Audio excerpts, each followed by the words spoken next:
You are getting ready to listen to the voice of Dr. Rhadi Ferguson, 2004 Olympian, four-time national judo champion, Brazilian Jiu-Jitsu black belt, author, speaker, and coach. Hey, what's going on? This is Dr. Rhadi Ferguson, and welcome to another edition of Coffee with Rhadi. I'm super excited today to share something with you that I did this past weekend. I was able to give a motivational speech to Sickles High School, to their football team. Oftentimes I do motivational speeches. I've done them for the Stanford University Cardinals a few years back before they played in the Orange Bowl. I've spoken with several teams internationally for judo and teams in Brazilian Jiu-Jitsu. I've gone around the country, and I've been able to just, encourage, to pour courage and determination into individuals by providing the right words at the right time. And I've also had this happen to me when I was a competitor, so I know the value of it. And right now I want to share with you the speech that I gave Sickles High School, and I hope you truly enjoy it. And if you don't get anything from it, get the three things that you have to do every day. The three things that you have to do every day. Take care, enjoy, and have a super fantastic day. And remember, I love you, but God loves you best. Mr. Henderson. Next, we're going to bring up Dr. Ferguson. Just met him a minute ago. I'm going to let him sort of introduce himself. But if there's anything, you got a tough act to follow. You can do it. Thank you. What's going on? I'm Dr. Rhadi Ferguson. I'm a 2004 Olympian, a four-time national judo champion, and won 2 national championships at Howard University. I'm a 2-time inductee in the Howard University Hall of Fame. I wrestled, ran track, and played football in college, and also did mechanical engineering. Got my master's of arts in teaching, 4.0, PhD, 4.0. Also taught at the University of Tampa, University of Central Florida, kinesiology, exercise science, and nutrition. So I just want to just get that out of the way real quick so we could, What you say? Your dad. And my dad? Oh yeah, my dad. My dad is first 1,000-yard rusher at the University of Wisconsin, also a Hall of Fame at the University of Wisconsin. If you go to gate 9 at the stadium, Camp Randall Stadium, there's pictures up there. It's absolutely fantastic. So let me get all that out of the way and let me tell you this. I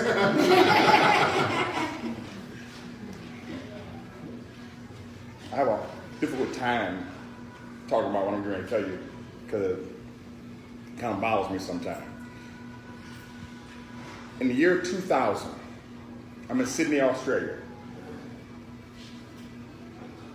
And the opening ceremonies are starting, and I'm not at the opening ceremonies. I'm in a room with the people from the United States Olympic Committee, with the USOC, and I'm watching the opening ceremonies go on and watching the guy who's in what I thought was my weight class. I always have a problem talking about the Olympics.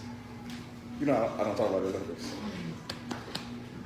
Watching the guy who's in my weight class walk around the track at the opening ceremonies. And the reason why I want to share this particular story with you is because I don't want anybody to have that feeling that I had that day. And that feeling is what I call the rocking chair moment. When you got to sit on your porch at the age of 55, 65, 75, 85, and ask yourself, did I do enough? And then have to answer yourself and tell yourself, no. The lucky thing about me, the blessed thing about my particular situation is I was young enough that I could recover from that particular situation. I made a decision that when a morning came around at 5:30, I was in the weight room.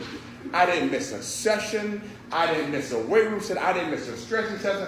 I didn't miss I didn't miss my meals. I didn't miss anything. And let me tell you something. Do not fall for the trick of the enemy.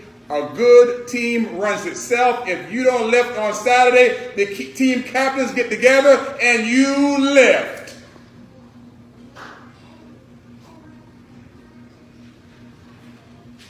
If he doesn't have a mandatory lift, you lift. If he doesn't have a mandatory run, you run. Because you cannot hit your phone or a clock on the wall and rewind the time back. Once it's gone, it's gone. I get back on the plane after the Olympics in 2000. I go back home. I start my master's program. I get married. I go back to the Olympic Training Center. I haven't missed any sessions. I'm grinding and grinding and grinding and grinding. One national championship, second national championship, third national championship, fourth national championship. I mean, I'm feeling good. You can't tell me nothing. I have one guy in my weight class. I'm going to dominate him. I want to show him that he doesn't understand what it's like to step on the line in front of Rhadi Ferguson. I'm going to make him fear me so that he understands he does not have an opportunity. I line up. I bow. I go on with my mind, my game play, everything. I jump up for a flying armbar. It's going to be beautiful. When I land, my leg turns, and I tear my lateral collateral ligament off the bone 9 months before the Olympic trials. The rehab for a lateral collateral tear is 9 months. The Olympic trials in 9 months. I hear the pop in my leg. I look at my coach and I said, I think I just blew out my knee. He buries his head in his hands. I stand up at the line. I hop off. Somebody has to help me go back to the room, and I get on the phone and I call my dad. And I said, Pop, I just blew out my knee. Grown man cries on the phone.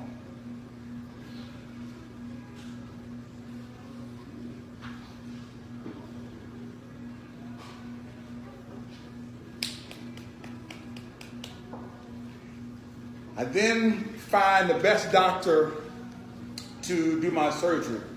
A guy by the name of Dr. Noonan, who did Terrell Davis's knee surgery. Because I don't have a lot of time. I'm running out of time. Dr. Noonan says, we can't fix the posterior lateral corner of your knee. He said, you stretched your ACL. We can't fix your ACL. He said, the game plan is, let's take an Achilles tendon graft and make you a new LCL and hope for the best, understanding that your leg will fail later. I said, man, let's do it. I go in, have surgery. Day of the surgery. When the surgery is over, stomach sick from the anesthesia, I go to the what? Weight room. And I lift and I bow. And I lift and I bow. And I lift and I bow. And somebody said, man, what's wrong with you? Are you crazy? I said, yes, because only the crazy people go to the Olympics. First tournament back in 5.5 months, BAM! If I had some shorts on, you see it. Blow my quad muscle right off the bone because it's overcompensating for the left leg. Then because I heard that, then I hurt my groin muscle. But I came back in 5.5 months, not 9. Grind all the way through. Olympic trials in June, win the Olympic trials, make it to the Olympics. Best feeling of my life 4 years later. I can look up in the stands. Couldn't see my parents because there's so many people there. Knowing that my parents were at the opening ceremonies watching me because of the sacrifices that they made and the ones that I honored. And let me tell you something as I close. 3 things you need. You need somebody to look up to. I love my mom without a doubt. I super look up to my dad. I'm a man. I look up to my dad. My dad, I've watched my dad when I was young. I've watched my dad as I've gotten older. I watched how my dad manages me through manhood and how he gives me advice. When I was younger, he used to slap me around the head. When I got older, he talked to me kind of in a massaging and caressing tone. And now when I'm a grown adult, he coaches me. Man, I look up to my dad. Absolutely fantastic. And when you see the men in this room, They are dads, they are fathers. They are here because they want to help you develop into men. That is what they want to do. You should look up to them, look up to your dad, find somebody to look up to. And then you need something to look forward to. Man, I look forward every day to talking with my kids. I got 2 kids. My son's name is Rufus. I named him after my dad. And my daughter's name is Rhadi. I named it after me. I mean, I love it. And I told him I named him like that because I said, Rufus takes care of Rhadi. Just like Big Rufus took care of this Rhadi. And I said, I always ask them, I said, do you know why I named you this? And they said, yes, because Rufus takes care of Rhadi. I said, right. And then you need something to chase. You need something to look up to, you need something to look forward to, you need something to chase. And you always chase excellence. That is what you chase. You chase excellence in the classroom, excellence on the field. Listen, when you get up and your bed is not made, you need to take your foot, turn it around, and kick yourself in the ass. Make your bed. Stop walking around with your shoes untied. Pull your damn pants up. Show up on time. Get your homework in on time. Be in the seat when you're supposed to be there. Beat the bell when it's time to get in the chair in the classroom. Start living a life of excellence.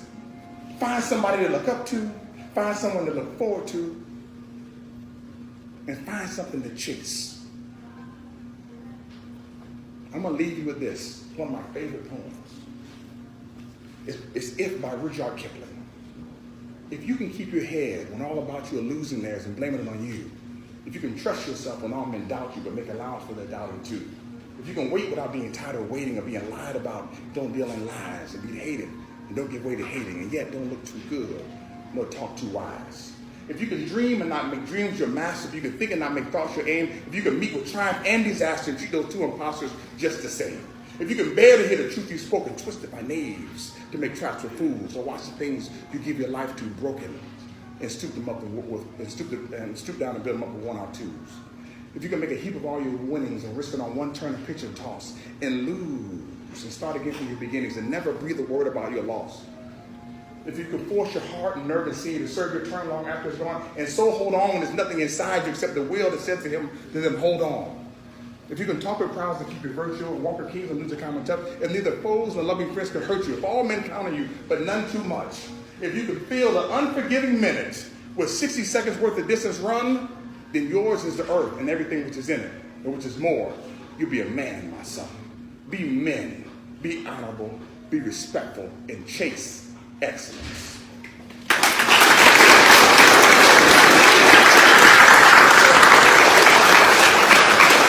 And that's it for today. Hope you have a super fantastic day. This is Dr. Ferguson. Remember, I love you, but God loves you best. And please visit www.coffeewithradi.com.